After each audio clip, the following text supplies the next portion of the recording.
Welcome to the latest episode of 5 on the Floor on the 5 Reasons Sports Network. Thanks for joining us on your favorite podcast app, on Apple Podcasts, on Android, Spotify, or the 5 Reasons YouTube channel. Make sure you subscribe to Off the Floor. That's our Discord server, $2.99 per month. Make sure that you click through there. That way you get access to now all 11 channels. We've actually added a Sioux Falls channel. We're letting Matt and Major go crazy in there.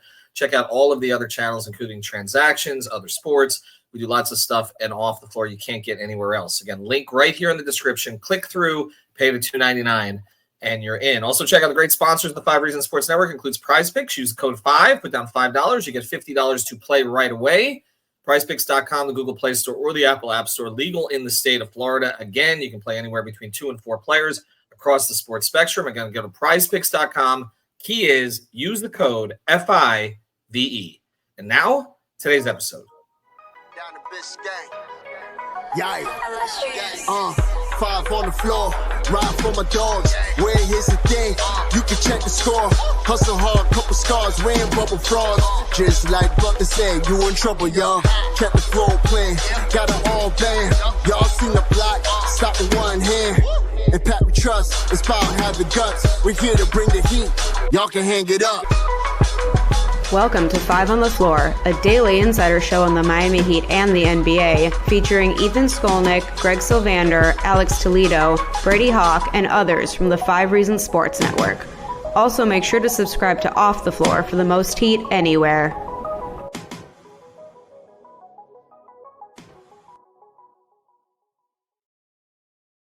All right, welcome back to 5 on the Floor. Here's today's floor plan. I'm Ethan Skolnick. You can follow me at Ethan J. Skolnick on 5 Reasons Sports. We got Brady Hawk.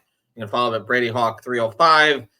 And from the West Coast, waking up early this morning, we've got, I think, for his 8th appearance on the program, you now officially lead. Jorge Sedano, you can follow him at Sedano. Of course, you can follow his work on ESPN. Now, traveling around the country, you're doing all the college football stuff now, right? Yeah, yep. I've been lucky, though, that because I started doing ACC football last year, that the ACC added Stanford and Cal. So that made some of those commutes a lot easier. And I have that game actually this weekend, the big game, as they call it, between Stanford and Cal, the most infamous of all of them being the 1982 game where the Cal won on 5, I believe, Yes. tossbacks, pitchbacks. Yeah. Yes. The band game. Game. And the band was on the field, right? The band is on the field. The band is on the field. Right. That game. Yeah. Brady, you were not even a twinkle in your parent's eye during that point. No, not because I was barely alive at that point. Not even a twinkle in his grandparents' eye at that point. 1982, I think I watched it live. I believe I did actually watch it live. No, that's good. It's good that the regional situation with college football makes such sense now that you have teams from California. That's all I care about. No offense. Right. That is all that matters. All right, but otherwise, happier that Stanford and Cal came to the ACC than me. I know, very, very short commute. All right, so we're going to talk Heat with you today, though. We did not do this on purpose. I just want to acknowledge I did not schedule you after the Sixers game on purpose. I know people think that I do that because of our history of bringing you on to talk about the Sixers, but that was not intentional in any way. You and I planned this last week. I've been texting you about the Heat all season. Yes, I know. Yes, actually, the angry texts I get during the game, a lot of them are from George. About the Heat in particular, and it's about this build. So we're going to get into this. Let's set the scene, Brady, first last night, because the Heat do go in 6-7 to this mini Shakira hips did lie break. Because for people who don't understand what happened here, and Ira did a very, very good job of this, this giving us when Ira's not arguing with Bernie Lee, he provided a very good synopsis of this on Twitter and other places, which is that the Heat. Shakira was supposed to perform at the arena this week, but the show got too big, so they're moving it to the stadium next year.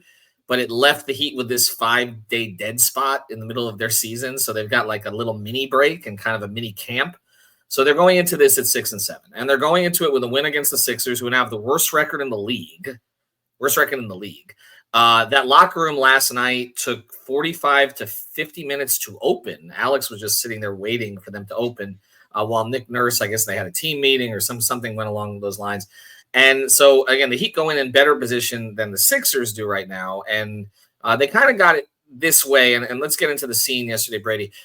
They got sort of Jimmy in the first half and Tyler in the second half. And when they played together, it has seemed like it's been at different times. It's this taking turns thing. but then they came together at the end. So before we get to George, just describe the scene last night with the two of them. Yeah, I would push back on some of that. I think there's a little bit more continuity with those two than we're accustomed to. I didn't think last night was as much taking turns as we've seen in the past. I felt like if you look at a lot of Jimmy's scoring, it was a lot of Tyler initiating it and a lot of just like those assist or hockey assists that they're running actions with the two and they're feeding off of it. And a lot of that feeds into the fact that they did make the lineup change. And I know this is a different reasoning for it, obviously, because it was the Terry injury. But that fed into a much cleaner offensive look. So it allowed Jimmy to get to his spots. Tyler, I'm at a point now with Tyler that I think he's going to get his, no matter when, it's going to come eventually in a game. Like he's going to have a spurt where he's going to go on a run and he's going to get to his little, 20 to 25, maybe 17 to 25 benchmark. And that's a good point to be at with Tyler. But I do think it's better. I don't really care about the individual stuff. I think it matters more that they found like these guys being able to play next to each other for long stints. And I'll ask you, George, because I want to get your opinion on this because the big topic right now around Miami is the Terry Rozier thing. The fact that a lot of Heat fans are calling for him to kind of play off the bench. And I think they're in a situation right now if there's a better scenario than having a game where Terry's out, you get 5 to 6 days off and you come back. And you could kind of play this thing where it's like, okay, Terry, we won the last game. Maybe we work you in off the bench and work you back into things. And the way the lineup looked with Tyler and Duncan, and they continue to kind of have that chemistry. I'm just wondering your opinion on the idea of maybe starting Tyler and Duncan in the backcourt, what you think that looks like, and the idea of Terry as a sixth man, because it seems like that would be pretty effective for his play style. Well, if you're going to ride with this particular group, that has to be the way this works. You can't have the backcourt of Herro and Rozier. It just doesn't work. It doesn't work for either guy, I think. Well, I mean, Tyler, clearly it doesn't matter at this point.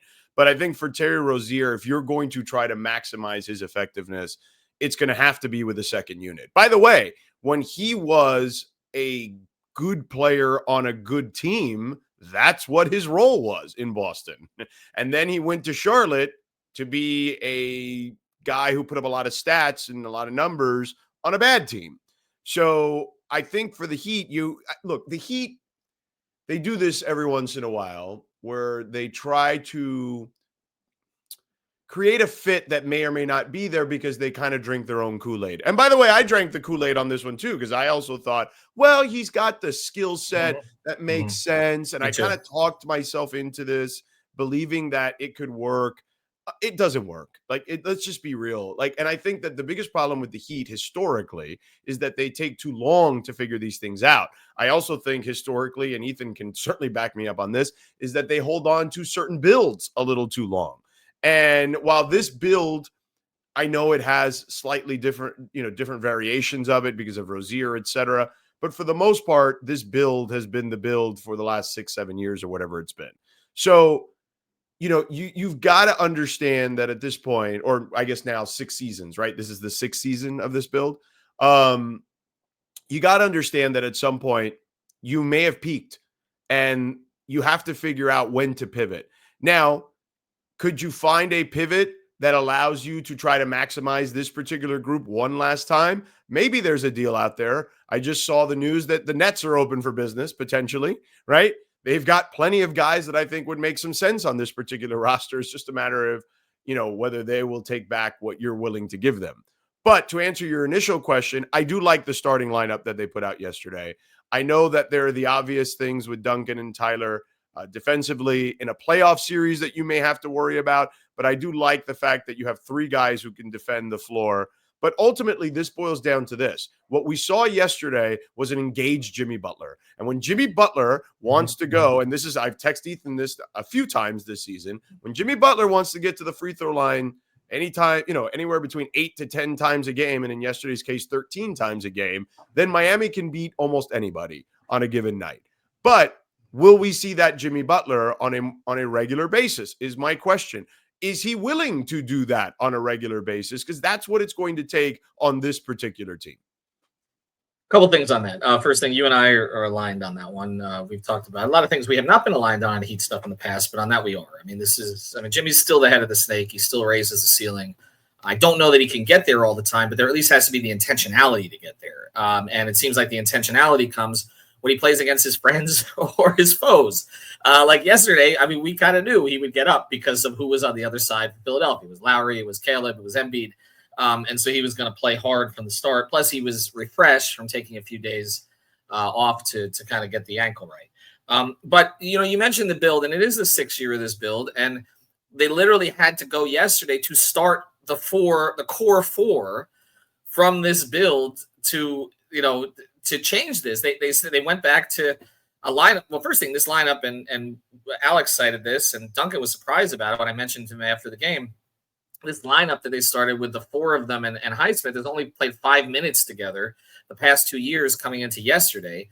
And yet it feels like the familiar group, right? So you're basically telling, you're going after everything, after all the moves. Dragic, retires. You go get Lowry. You go get Rozier. You draft Jaquez, who's now hurt, obviously. You draft Jovic. You draft Ware.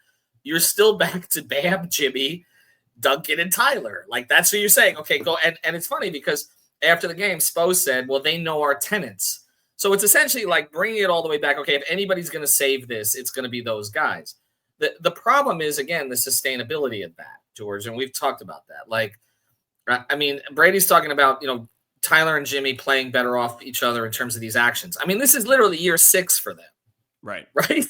So although it may have looked better last night, I'm at the point where I'm like, okay, is that going to continue? Are both guys going to stay healthy? First thing, because that's been a big issue. Yeah. Yeah. And then you're looking at Bam and you're saying, okay, he did sort of the dirty work things last night. I think he actually outplayed Embiid because Embiid was not engaged in any way, looked totally out of rhythm just with a rebounding Bam. But Bam needed a late 3 to get to 5 points. So now we're kind of leaving Bam in the dust a little bit here.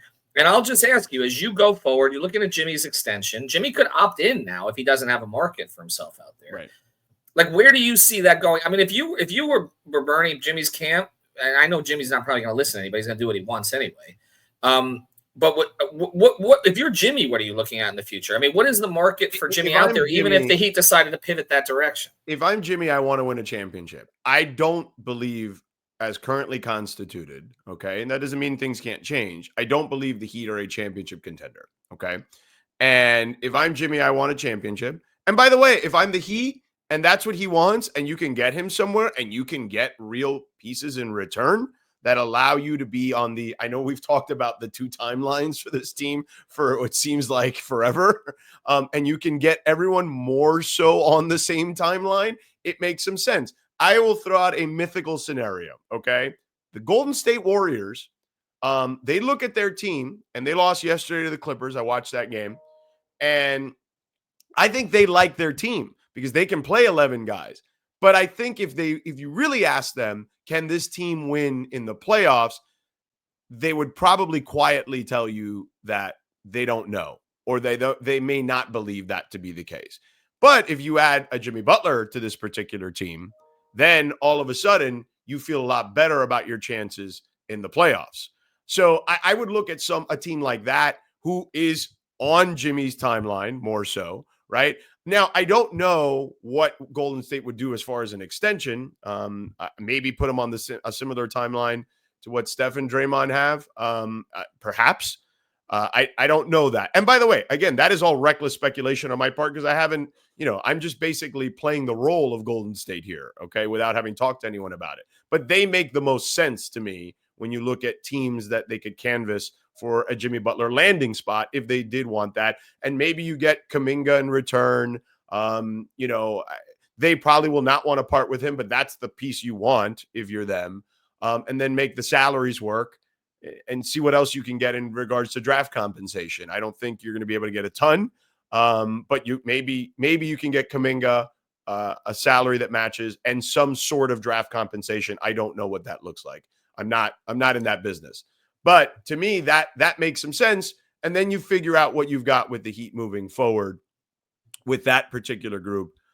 Because as currently constituted, if Jimmy plays like this, kamikaze style, right, where he's just diving to the basket, he's getting to the free throws, he's got the second jump, like he's playing like Jimmy is capable of playing, then, yeah, maybe you can get dragged through a playoff series or two. And if you get some luck because of injuries or whatnot, you can find yourself in a more advantageous situation. But again, that's a lot of things you have to jump through to get to that point.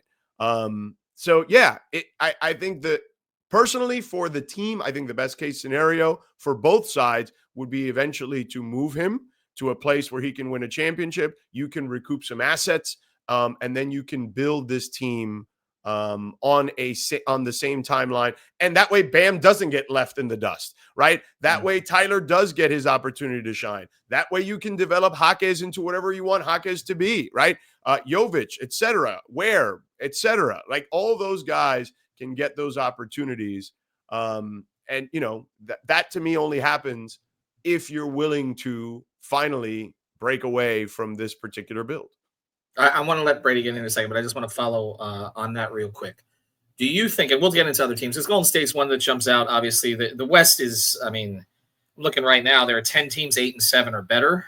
So the Heat in the West right now would be behind the Mavericks. They would be just ahead of the Spurs. They'd be 12th. In the East, they're 6th. Okay, so this play, and they're tied with the Hawks, who I don't trust. So, I mean, you're taking a look at, you know, right now they're behind the Cavs, obviously the Celtics, the Magic, who played well without Paolo. The Knicks have kind of gotten themselves right in 8-6. And the Heat are right now ahead of teams like the Pacers, the Bucks, and, of course, the Sixers, which were teams we were talking about before the season.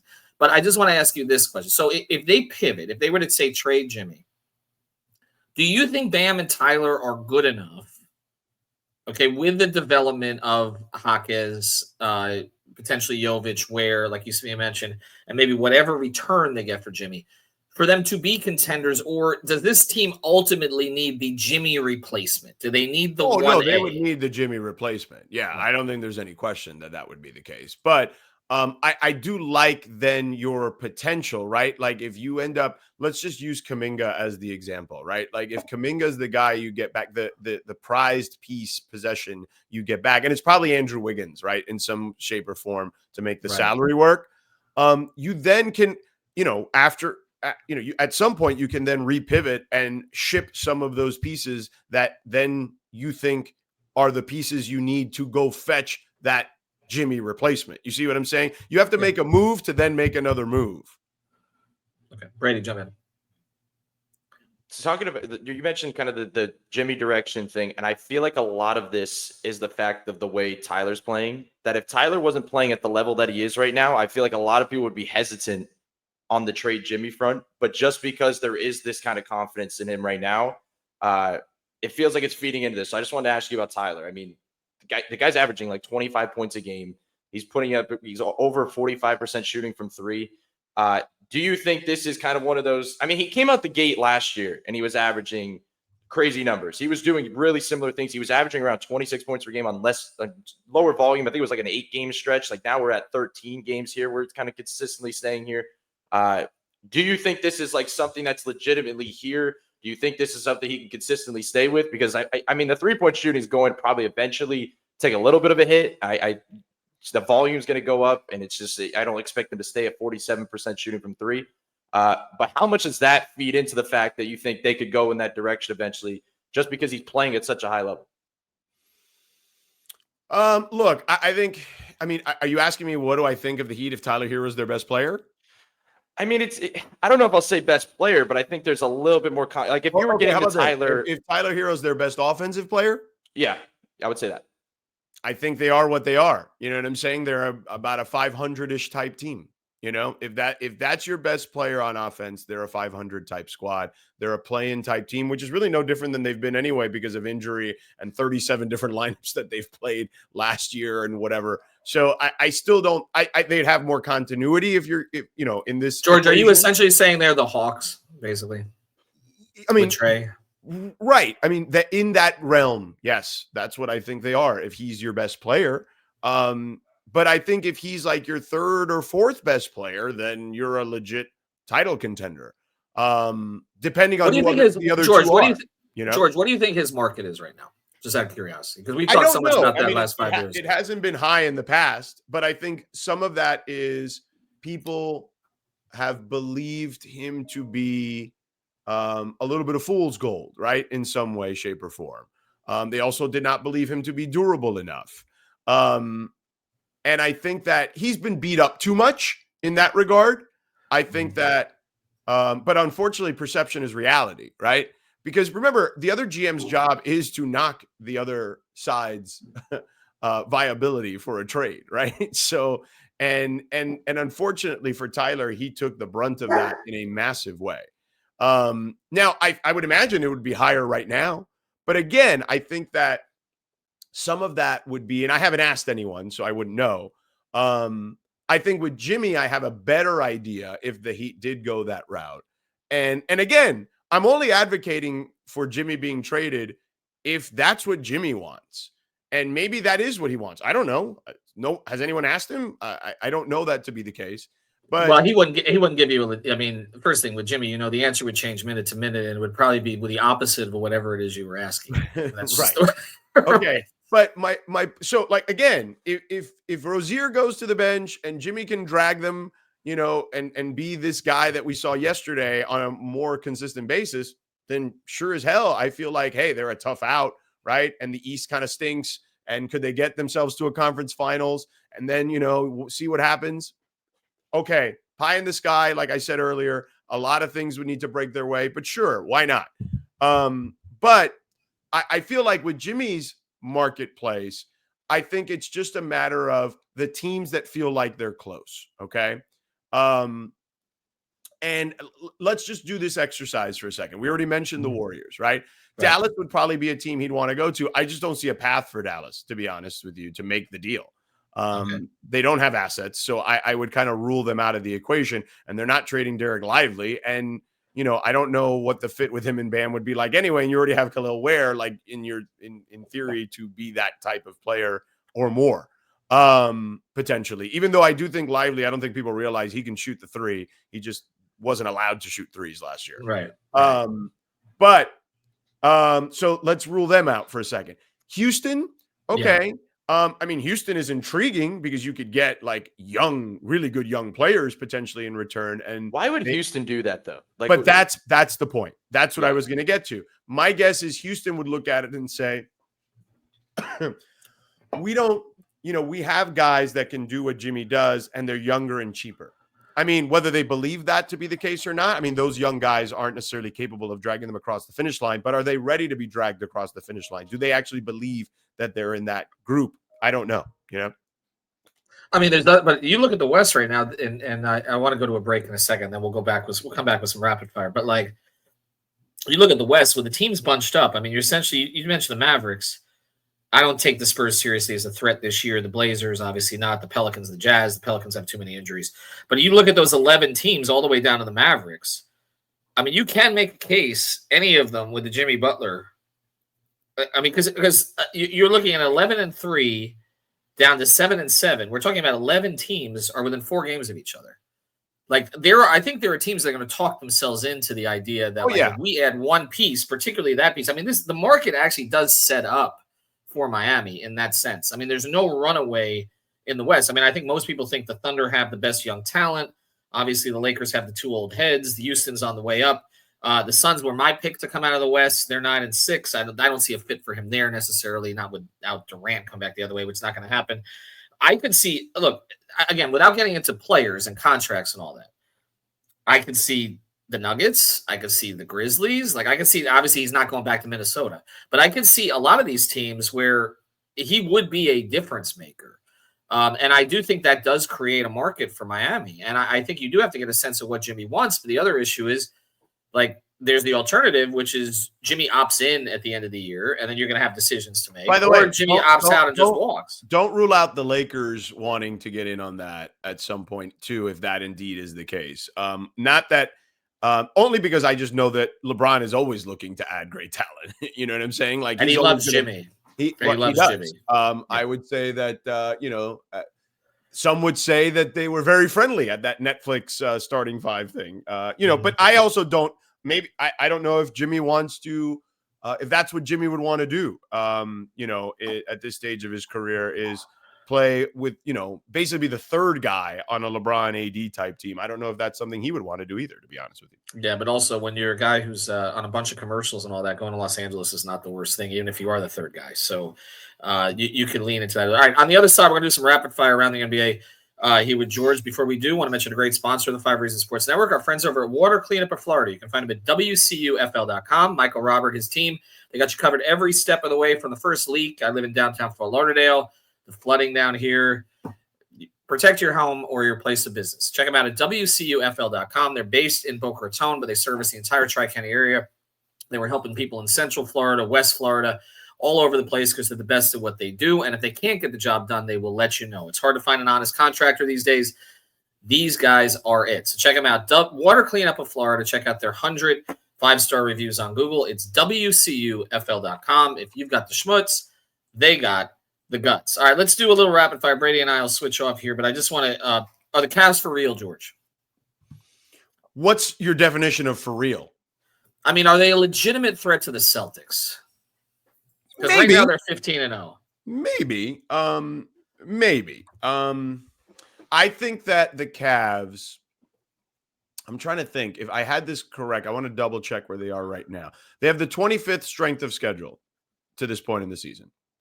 But by the way, considering that they play in the East, I don't know how much that's going to go up. You know what I mean? Like, because the West is pretty much going to be they're 12-0 against the East, George. So they've only played 3 games outside the conference. Right.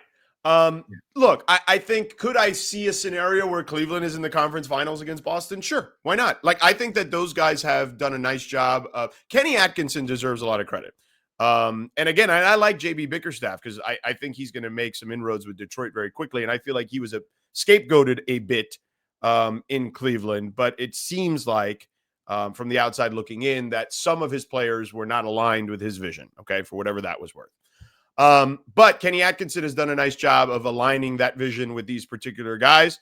They're playing really well. To me, the key to Cleveland is Evan Mobley. Evan Mobley defensively is not the issue. Evan Mobley offensively, if he can take a next step, then that changes kind of what their trajectory could be. So I would say that yes, with a caveat is what I would say. So the caveats, if they match up with Miami in the first or second round. I mean, maybe, I don't know. Like, yeah, it's all matchup dependent though. Like, if we're being honest, like, I think a lot of it is matchup dependent for any team. I think the Heat doesn't want to see the Celtics in the first round again, right? There's definitely teams I think Miami would rather not see. I think there's some definite if there was a team there's certain teams like in the Western Conference, like we talk about this all the time. Like, if there was a team they would not want to see, it's like a Dallas team. They cannot beat that team. Like, they play Jimmy better than any team I've seen play Jimmy. And there's just certain teams that just match up with certain teams. So I was at that game in March, and J-Kidd made the change there. That's when they moved Derek Lively to the bench, but Gafford in the starting lineup, and they had Derek Jones Jr. also moved into the starting lineup. And it changed their trajectory for the rest of the season, and they ended up in the finals. So, yes, they did a really good job, particularly in the second half of that game in March, which I was at, against Jimmy. That Miami blew a lead in that game because of that. Sure. Next rapid fire question, just the Giannis situation. I mean, the way the Bucks stand 5-9. I mean, the Giannis thing is everybody gets linked to Miami, but I think the Giannis thing you're seeing, like, if this continues, you've seen Giannis kind of make these certain comments about about trading him, like the Bucks may want to trade him, just kind of planting that seed a little bit. Just how do you see that situation playing out? And is there any possible road you think of a situation where Giannis and Miami could ever link up? I mean, I guess. I mean, look, he shares an agent with Bam, but I don't see Milwaukee doing that deal without getting Bam in return. You know what I mean? Like, at least I don't see a way they would want to do it. Maybe I'm wrong. This has been the same story for 6 years, right? We have the same conversation where we bring up a superstar. Yeah, and then it ends up at this exact point. Well, George, would you trade Bam for anything? That's the better question here. I mean, I would trade him for Giannis. Yes, I would trade him for Giannis. There are very few players I would do it for, but yeah, Giannis would be one of them. For sure, I would definitely. Although, Giannis going to the Heat, look, there's an adjustment going to play in Miami, and I think Giannis has gotten very comfortable in his, ways in Milwaukee. And I'm not trying to say that Giannis doesn't work hard or any of that stuff, but it is an adjustment for guys coming to Miami. That's not a shock, even if you've been a guy like Giannis who is, a killer and is in great shape and, all that stuff. And, is focused on trying to win every single play and possession. Like even a guy like that would still have a semblance of an adjustment. I mean, hell, LeBron had an adjustment period coming to the Heat. Okay. LeBron, since you're around there all the time, there's now talk that maybe one more year after this, something along those lines. He's coming off a triple double streak. You think that looks about right? Yeah. I mean, he said it the other night. He said maybe 2 more years. I mean, technically, he can play 2 more years beyond this one, I believe, based off the deal that he signed. But yeah, I could see that just being the end of it. I mean, he's going to be 40 in December. So like how much longer can he play? And to his point, he's not going to be the guy that plays till the wheels fall off. But can they get to the finals with their current group? I mean, do they need to make, they're not falling in love with D'Angelo Russell off the bench. They need a move, but I could, again, there's so many scenarios in the NBA that you could talk me into right now that I would say, sure. They have matched up very well against Oklahoma City and Golden State, who are ahead of them right now. Mm-hmm. Interestingly enough, they have not matched up great against Houston at times. But they have matched up pretty well against anybody not named Denver, basically in the Western Conference, and they've gotten them the last 2 times. So, Houston obviously is giving some trouble in the regular season, but yeah, you could convince me of that. I do think they need another move. I don't know what that move would be because they have been somewhat reluctant to give up their 2 first-round picks that they have because they want to have assets beyond LeBron because those assets are beyond LeBron. So, and his timeline. And I would understand why you would want to hold on to those particular assets because you want to have the ability to draft somebody when LeBron. Like he's not going to force them to use the assets. Now, I remember you and I having a conversation about them not going out and getting Kyrie a couple of years ago. Like, and you're him, you want about that. Yeah, right. I mean, he wasn't. That, by the way, they could have done it for DeJounte Murray last season, and I thought DeJounte Murray could have made a big difference for them. I was on that bandwagon that they needed somebody at the point of attack to help them against Jamal Murray, and they didn't do it, and that's fine. It's their prerogative. But yeah, like I do think that if they make a move, they're dangerous for sure. All right, we're going to close with this. I'm going to start with Brady on this because we're going to reset as we enter into the break. Okay, a break. It's a mini break. But the Heat are now at 6-7. I had a prediction for the Heat of being 3rd or 4th in the East, but not with the best record, with like 46 to 47 wins. I kind of anticipated teams being bunched up, and lower than everybody was expecting, but I did not, and I thought the Bucks were way overrated. I predicted their drop, not the Sixers, and certainly not the Cavs rise. Well, but you didn't think the Bucks would be like the 12 seed right now. I had the Bucks of the 7. I had the Bucks of the 7 seed. Okay, that's not okay. But again, most did not, and they may settle around that 7 seed area. But I'm saying that I did not have the Cavs where they are. Obviously, I thought the Cavs would be somewhere around 4th or 5th. But I'm sort of recalibrating based on what I've seen. I don't necessarily think, even as bad as the East is, that I sort of am looking at the Heat more as a 6 seed, and that's if some things break right. Brady, where are you at with them now? And then I want to get George's view on it. Yeah, I'm probably around 6. I think they end up at 6. I mean, maybe things break right. I mean, if Milwaukee continues to lose and Indiana kind of continues this kind of up and down trajectory, they could probably get 5. The question is, it's so funny because we used to talk about, the matchup side of like 6 isn't terrible because that means if Boston's number 1, you could ultimately meet with them in the Eastern Conference Finals. The question now is like, is Boston going to be 1? Like, is Boston like you may end up being in this 6 scenario and you end up playing Boston a little bit earlier than you projected. But I don't think they're worried about that. You cannot be worrying about other teams and their seeding.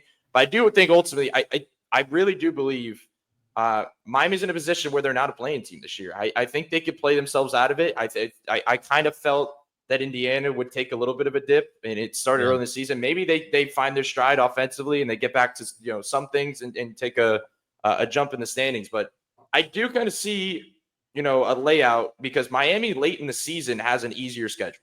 They have a lot of home games in the second half of the season.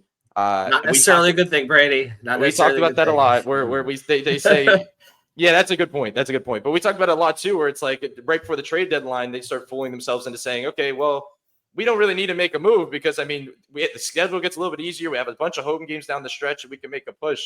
But I do think that's the case. I think they're kind of in that outside the play-in range and around that 5-6 seed.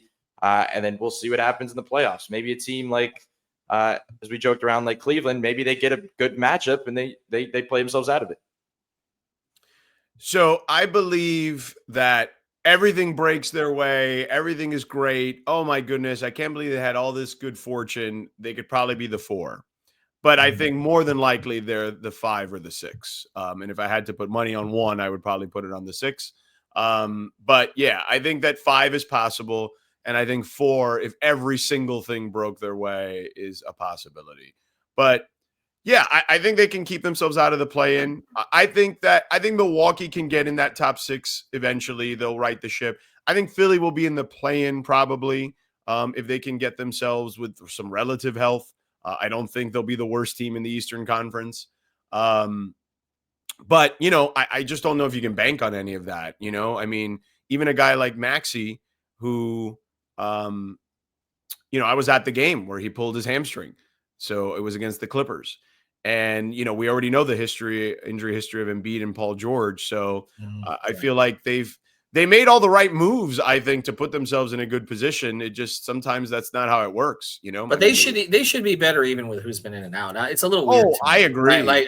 Especially because I think Nurse is a good coach, and they're all over the place right now. The thing about the Cavs and George, I know that they remind me of that Hawks team. A little bit. The one with Kyle Korver and Al Horford. And when the 4 guys made the All-Star team, it seemed to all fit kind of perfectly for that one season. Yeah. And the funny thing was DeMarre Carroll, the one guy who didn't make the All-Star team, ended up being their best player for the second half of that year. Yeah. But they made it. But everybody knew that once they got the in that case it was the Cavs in a playoff series, that LeBron was going to take them apart, and that's what ended up happening. And it feels to me like the same thing here. Like I could see the Cavs getting the 1 seed. I could see them riding this. And the Celtics just settling into, okay, fine, we'll be the 2, and we'll win one home game, we'll win one road game in Cleveland, and that'll be the end of it. But it could play into – Brady's right, though. It could play into seeding at the end of the year because the Heat may look at it. It may be advantageous to get to the 5, to get out of Boston's bracket at that point. You might actually see them push forward this time in a way that they haven't before. But I think we're all aligned. I think this is probably a 6 seed this year. And that's the thing, like, as you and I, George, you and I both know, covering this team forever, like, they don't play to avoid play-ins. Like, that's not what this is about. And so ultimately we cycle back to the beginning of this conversation, which is at some point there has to be a pivot or a build on this build. Like, this is them being in this spot where we're kind of arguing, okay, in a weak East, can they get to 6? Like, that's not a Pat thing, as he's nearing 80 years old. No question about it. And Boston is really formidable. Like, they are legitimately good. I know people like to make fun of Mazzulla because he's quirky. I think he's fascinating. Like, he's become really interesting to me in a lot of ways. I've had some really good conversations with him dating back to last season in the postseason run. And they're formidable because they've got 6 guys, at least 6 guys for sure, that can both stretch the floor and play really good defense. And I don't think there's another team currently in the NBA that has that many guys that can duplicate that. Well, Pritchard's breakout this year is problematic too, because that has sort of lengthened their timeline here a little bit. All right, thanks, George. We appreciate it. Again, I didn't time it with the Sixers thing. I'm with you. I think the Sixers will get to the play-in. Although when you're having team meetings and what is it, the 13th game of the season, and not opening the locker room for that reminded me of 9-8 in Dallas, George. That reminded me of Michael Wallace and I waiting while they were all screaming at each other inside the room in Dallas, the Heat guys. I was going to say that, or it was going to remind me of all the another meeting in Dallas that was much later in the season in 2006. That was the year that you projected they would never win the championship. Okay, let's go. It's been great, George. I enjoyed having you. As always, you won't be back for 9th. Just text me when you're frustrated next Sunday where they're losing. Brady, it's good to have your Twitter back. Thank God. Yeah, it is. Dolphins making the playoffs, George? I mean, the AFC is not that good, so they have a shot. I mean, I don't know. Here's the thing. Like, if they make the playoffs, okay, cool. That'd be fun. But, like, are they good enough? No, it wouldn't be fun. It wouldn't be fun. They're going to they're going to either Buffalo. They would be going to either Buffalo, Pittsburgh, Kansas City, or Baltimore. They're going to get beaten anyway. In the first 4 teams that will have all taken them apart in the playoffs before and all would again. Right. And, right. We're just, it's just Dolphin fans. All my Dolphin fan friends have talked themselves into this thing again, and it's like, God, I mean, it feels like this is just an exercise that happens on a regular basis every year. Like, what are you doing to yourself? Yeah, right, exactly. All right, thanks. That's it. No more questions for you, George. I'll text you later. Thank you, Brady. Appreciate it. We'll have another podcast tomorrow. All right, guys.